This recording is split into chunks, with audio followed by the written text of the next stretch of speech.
السلام علیکم ورحمۃ اللہ وبرکاتہ۔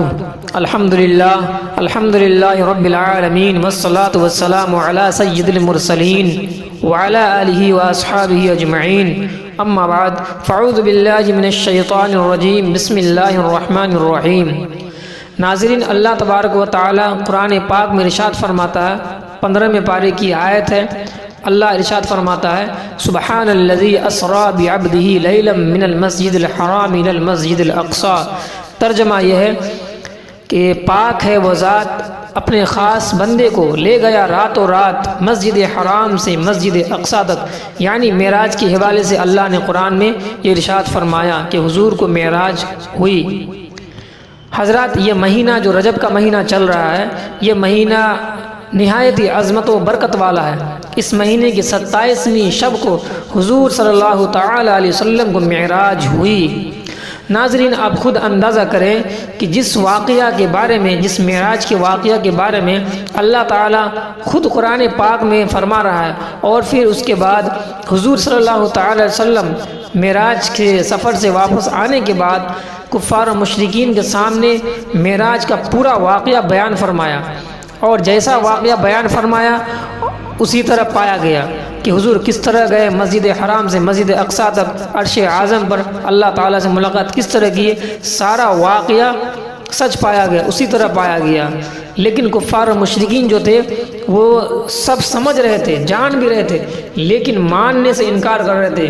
کسی کافر نے سننے کے بعد ابو بکر صدیق کے پاس گیا اور کہا کہ اے ابو بکر صدیق، تمہارے نبی کہہ رہے ہیں کہ وہ معراج پہ گئے، چند لمحے میں اللہ تبارک و تعالیٰ کو دیکھا، جنت دیکھا، جہنم دیکھا، سارا واقعہ بیان فرما رہے ہیں، تم اس کو کیا مانتے ہو؟ تو قربان جائے ابو بکر صدیق پر، انہوں نے کہا کہ میرے نبی اگر کہہ رہے ہیں تو 100% سچ کہہ رہے ہیں، اور یہ سچ بات ہے، وہ جب کہہ رہے ہیں تو یہ حق ہے، وہ معراج پہ گئے ہیں۔ سبحان اللہ۔ ناظرین، اب یہاں سے سفر معراج کا واقعہ آپ سماعت فرمائیں اور غور سے سنیں۔ انشاءاللہ میں پوری کوشش کروں گا کہ آپ کو پورا واقعہ سمجھاؤں، میں بتاؤں، تاکہ آپ کو جانکاری حاصل ہو۔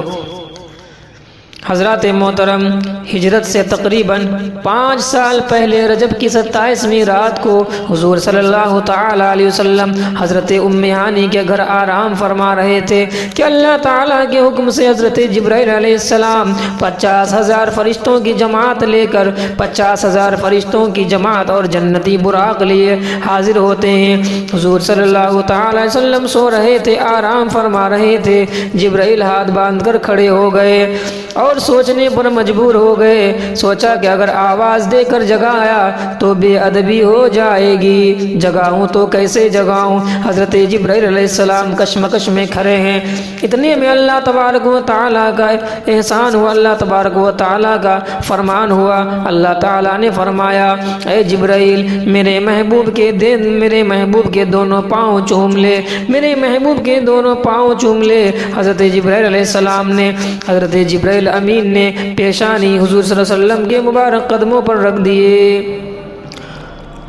جب حضور صلی اللہ علیہ وسلم بیدار ہوئے تو حضرت جبرائیل امین نے فرمایا، اللہ تبارک و تعالیٰ آپ کی ملاقات کا مشتاق ہے، اللہ تبارک و تعالیٰ آپ کو ملنے کے لیے اپنی بارگاہ میں بلایا ہے۔ ناظرین، اب اندازہ فرمائیں کہ جس کے پاؤں کو بوسہ دینے والا جبرائیل امین ہو، جو تمام فرشتوں کا سردار ہے اور ملاقات کرنے والا تمام کائنات کا خالق ہے، اس کی شان کا اندازہ کون کر سکتا ہے؟ سبحان اللہ۔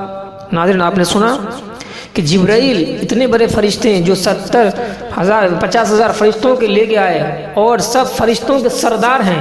جب حضور کے بارگاہ میں آئے تو اللہ تبارک و تعالیٰ کیا کہا کہ اے جبرائیل، تو سوچ کیا رہا ہے؟ میرے محبوب کے پاؤں میں اپنے پیشانی کو رکھ دے، اپنے ہونٹوں کو رکھ دے، وہ جگ جائیں گے، اٹھ جائیں گے، اور اس کے بعد ان سے تو کہنا کہ اللہ تبارک و تعالیٰ ملنے کے لیے آپ سے خواہش مند ہے، آپ ملنے کے لیے چلیں، آپ کو ملنے کے لیے بلایا جا رہا ہے۔ اندازہ کریں حضور کا مرتبہ اور حضور کا کیا شان ہے۔ سبحان اللہ۔ آگے غور فرمائیں اور سماعت کریں۔ حضور صلی اللہ تعالی علیہ وسلم نے براق پر سوار ہونے سے پہلے کیونکہ جنتی سواری تھی۔ حضور براق پر سوار ہونے سے پہلے ذرا توقف کیا، ذرا تاخیر فرمائیں، دیر لگائی تو جبرائیل نے عرض کیا کہ یا رسول اللہ اس تاخیر کی وجہ کیا ہے، اس تاخیر کا سبب کیا ہے؟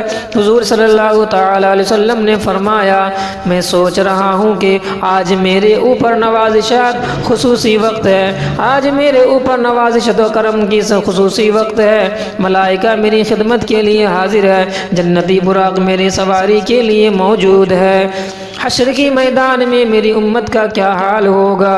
قربان جاؤ اپنے نبی پر، اس وقت بھی اپنے امتی کو نہیں بھولا۔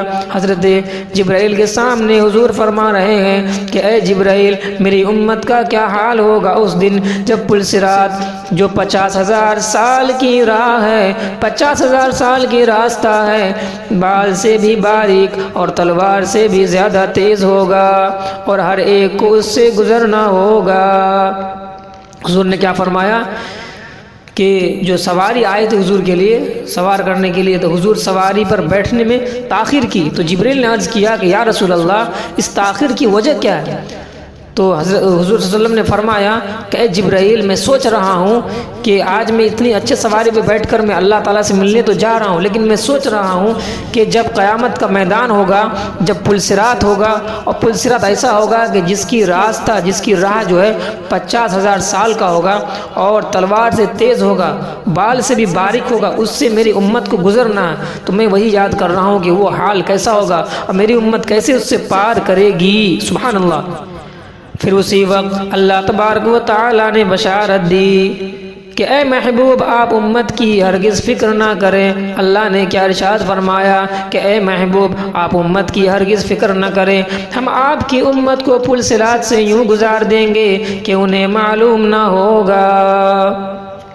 اس بشارت کے بعد حضور صلی اللہ تعالی علیہ وسلم براق پر سوار ہوئے، جبرائیل رکاب تھامی، میکائیل نے لگام پکڑی، اسرافیل نے ذہن کو سنبھالا، اسرافیل نے ذہن کو سنبھالا، 50,000 فرشتوں کو صلاۃ و سلام کی صدائیں فضا میں گونج اٹھی، اور پھر حضور صلی اللہ علیہ وسلم آگے بڑھنے لگے۔ آپ سوچے تھے صحیح، جو سواری پر سوار ہے وہ بھی نور ہے، بلانے والا بھی نور ہے، جو سواری ہے وہ بھی نور ہے، کیا کہنا۔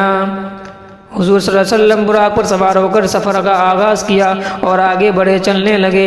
اب اندازہ کریں براق کی رفتار کیا ہوگی، وہ جنتی سواری تھی، وہ جنتی سواری براق تھا، اس کا سوار کیا ہوگا، اس کا رفتار کیا ہوگا۔ تو آپ سنیں احادیث میں آیا ہے کہ براق کی رفتار اتنی تیز تھی، براق کی رفتار اتنی تھی کہ جہاں براق کی نگاہ پڑتی اسی لمحے اس کا قدم اسی جگہ پر ہوتا، یعنی جب اس نے آسمان کی جانب دیکھتا اور اڑنا شروع کر دیا تو اس کا پہلا قدم آسمان پر پڑا۔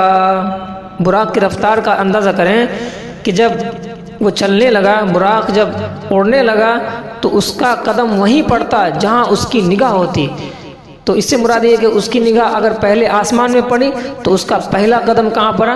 پہلے آسمان میں پڑا۔ تو آپ سوچے صحیح کہ اس سواری کا کتنا رفتار ہے، اس رفتار میں حضور کتنا جلدی پہنچ گئے ہوں گے۔ ناظرین اگر اس سے زیادہ میں بھی بولوں گا تو ویڈیو لمبی ہو جائے گی، اس لیے یہیں تک ٹھیک ہے۔ اس کے بعد انشاءاللہ آگے کا جو واقعہ بیان کروں گا وہ کل آپ کے سامنے میں رکھوں گا، انشاءاللہ بہت جلد آپ کو مل جائیں گے، اس لیے یہیں تک ہے۔ اب آگے آپ سفر میں سماعت کریں گے کہ راستے میں کون کون سی مقامات آئے جو نہایت ہی مخصوص مقامات ہے، حضور کہاں کہاں کیسے کیسے راستے میں گئے، کیا کیا ہوا، کیا کیا کمالات ہوئے، کہاں پہنچے، مسجد اقصیٰ کب گئے، کیسے گئے، اور مسجد اقصیٰ میں کیا کیا ہوا۔ اس کے بعد عرش اعظم ہے، اور بھی اس سے آگے پھر معراج میں گئے تو تحفہ کیا ملا، سارا واقعہ میں انشاءاللہ اس کے بعد پھر بیان کروں گا، کیونکہ پورا بیان کرنا مناسب نہیں ہے، ویڈیو بہت لمبی ہو جائے گی۔ اتنا ہی آج کافی ہے، انشاءاللہ اس کو آپ سنیں غور سے اور عمل کریں، انشاءاللہ آپ کو سمجھ میں آئے گا۔ استغفر اللہ ربی من کل ذنب واتوب الیہ، وآخر الدعوانا الحمدللہ رب العالمین۔